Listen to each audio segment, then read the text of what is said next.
And welcome back once again. We are here to witness the losers bracket final between two bands of honorable space samurais, Exodunks and Insurance Fraud. Before we formally kick off, I would like to congratulate a Mr. Chafe on winning a Plex in the last trivia question. Congratulations, and we will be moving on to give away a Vindicator in the next series. So, hello there, and good evening. And this is Seldrine in the red corner again. We have Exodunks, and I've brought this time a Mimitar Rush team: 2 Sleipnirs, a Scimitar, a Cyclone, a Sentinel, Harpy, and 2 Merlins. And on the blue corner, we have 3 Proteus, 1 Oneros, 1 Saber, 3 Mollusk. This match will be brought to you by Summerblink, Monocle Madness, and Eve Bet. Bet your ISK on the final now. Well, once it's determined after these matches. And let's see what we have. We are off now, and we see ships moving around, repositioning. These two teams warped in at varying ranges, but they were not directly across from one another. They were at a bit of a 90-ish degree, maybe 100-degree angle. So you see them kind of repositioning now to more comfortable positions where they wanted to be. It looked like at the start that the red team were trying to kite around the Proteus and come in the back to kill the logistics, but the Proteus immediately took a perpendicular angle there to cut them off, and the Proteuses are now hammering into the Armageddon, Issachara in his Sleipnir, while the Sleipnirs are hammering into Blue Melon in his Proteus. Indeed, it'll be interesting to see how these logistics are able to keep up with the amount of damage. Both of these teams have quite a bit of DPS to lay down, and a fair bit of EWAR to spread around as well. We have damps down on both of the Scimitar, or both the Sleipnirs and the Scimitar. Armageddon is webbed down, and Blue Melon on the blue team side is webbed down with tracking disruption on Ganrider and Blue Melon as well. It looks like one of the mollusks has gotten himself scrammed. Faffer is scrammed, tackled, and he is slowly going down. We'll see if the Oneros can hold up with that. And now Zoro as well losing his shields and taking damage. An interesting dynamic here is each team have got some 3 good damage dealing ships, and they're dueling it out in the middle there. But elsewhere in the field there is another battle going on, support versus support. But on the blue team, their support are electronic warfare type frigates that do dampening, whereas the red team have good damage and fast frigates. So the red team are winning the support battle, but right now they are losing their Sleipnir as the first Sleipnir goes down to the Proteuses of the blue team. Indeed, Insurance Fraud gives up first blood in a mollusk, but they lose a... I'm sorry, they take first blood? No, they give up first blood in a mollusk, but they take a Sleipnir out in exchange. A very good trade for them. However, Ray's Zindonis now into armor in his Sleipnir, but Blue Melon is slowly but surely losing armor. It's pulling back slivers here and there from the Oneros. The Oneros also in low armor, so this is going to be a nail-biter. We are still very close in this match. If a Proteus and the Oneros drop simultaneously, we could see this match flip around into favor of Exodunks again. I couldn't agree more. There may be no capital ships on the field, but there is a real clash of the titans going on here in the middle of the arena, as this Sleipnir is just doing as much damage as he can do before he dies, and he's getting slivers of shield back from the reps of that Scimitar, but it does not look like it's going to be enough. He is bleeding into armor through every cycle, and it looks like Ray's Zindonis will soon be hazed Zindonis, and he is bleeding more and more into structure by the second. The Oneros now is down, however. Lee Jansen, the Saber, goes with him. Proteus has recovered back to 3/4 armor, but if they can't get raised down before that Proteus starts taking more damage, this could still swing.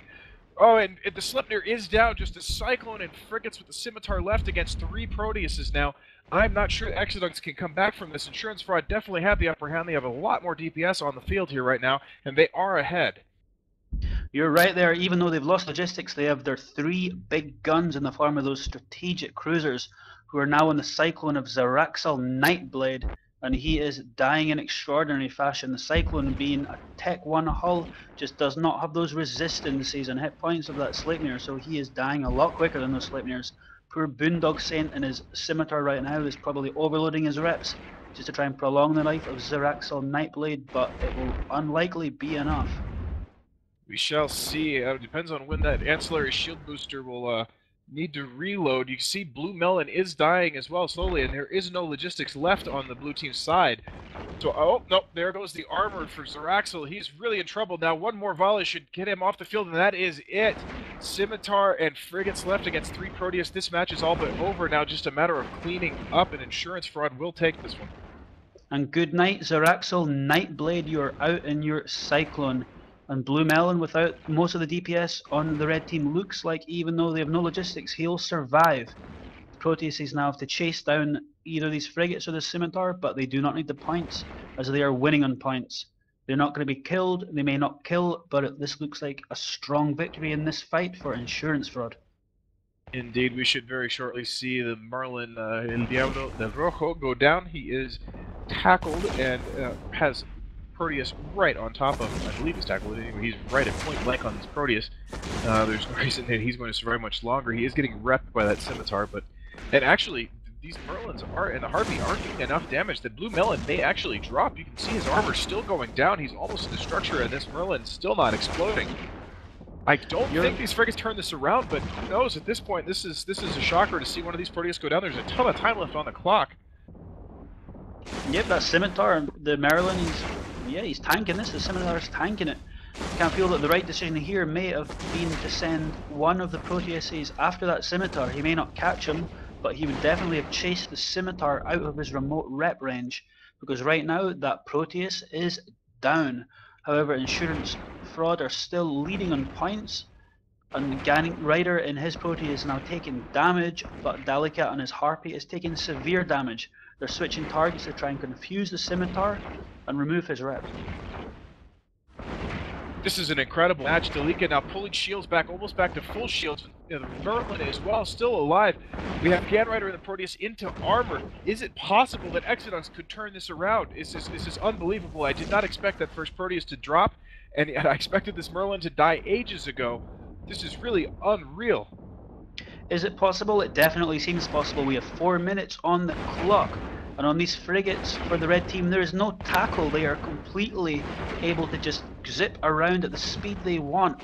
The tackle right now is on the two Proteuses, when they have the medium guns compared, and they just cannot track these frigates. And these frigates are just dancing around Ganny Rider and making him look really stupid here, dying in his Tech 3 strategic cruiser to 3 frigates and a scimitar. This is absolutely fantastic piloting by these frigates to be able to get in on top of these Proteus without taking too much damage. They're orbiting at 500, and just, I believe they are not being tracked. It's just really incredible. They're really not taking much damage. Sturm and his Merlin at about half shields being pulled back every cycle by the Scimitar. Scimitar just well out at range, not under any pressure whatsoever, and Ganny Rider slowly but surely being taken apart by these frigates, although Sturm just took a huge volley in armor. That could spell trouble. Every little bit more armor he loses is every little bit closer to death, and if they lose even one of these frigates, they just may not have time left. Sturm now into structure, one more volley, and he is off the field. This really could have changed things back again. I don't know now if Exodunks do have enough left. It's been a heroic effort on their part to stay in this, however, and we'll see what happens now in the next few minutes.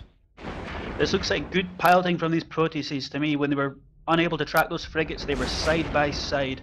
So when the frigates were orbiting one of them, they may as well have been orbiting both of them. But what these Proteuses did is they split up and got about 5 kilometers between them, and that allowed them to track these frigates, and they became successful in that, and they killed 2 of them. So now it looks like a resounding victory for Insurance Squad. After all, there is no way that one Harpy is going to kill one Proteus. Indeed, that is a tactic we had discussed earlier in the tournament, I believe yesterday, when autocannon boats did the same thing. They were not able to track smaller ships, and so they split off from each other, making it impossible for the frigates to stay alive anywhere near them. At any one point in time, the frigate had 0 transversal to one or another, and that's what happened here. The frigates eventually were picked apart. I don't see any way back now for Exodunks, despite an absolutely magnificent effort to get back in this, take down one of the Proteus, and almost a second here, I think. And Sergeant Ante in his Proteus has made a break. He's obviously decided that he is too awesome to waste his time killing a Harpy and has gone after the Scimitar. And we have some... Nope, the Scimitar has got his micro warp drive going, and he is now doubling the speed of the Proteus, and he has escaped. Slippery little ship of scimitars, it's very difficult to catch them. And if well piloted, it is with trick in the scimitar. However, it is a micromanagement nightmare. You're managing your own cap if you're taking damage, your own shield booster, and remote reps, especially if they're splitting damage between 2 targets. You're already managing 4 things. The last thing you need to worry about is managing your speed and possibly overheat status on multiple bars of your screen. It really is probably the hardest job on the field, if I'm being quite honest with you, having flown in every one of these roles. Logistics is one that I do enjoy. It is just too much to keep track of. Sergeant Ante, meanwhile, on the other hand, turned around and brought his guns to bear again on that Sorry, in that Harpy, and it seems he was lucky on the tracking as that Harpy Exploder rises. So we are now down to one Scimitar left with 47 seconds on the clock. Are these Proteuses going to try and take him down, or are they just going to sit there smug in the middle of the arena, happy with their victory? I think there's not much chance of them catching the Scimitar. They're going to let time expire. The Scimitar is actually going to boundary violate himself to end this mercifully faster. Allow these tired teams to adjourn this match. He's now 135 and 40 off.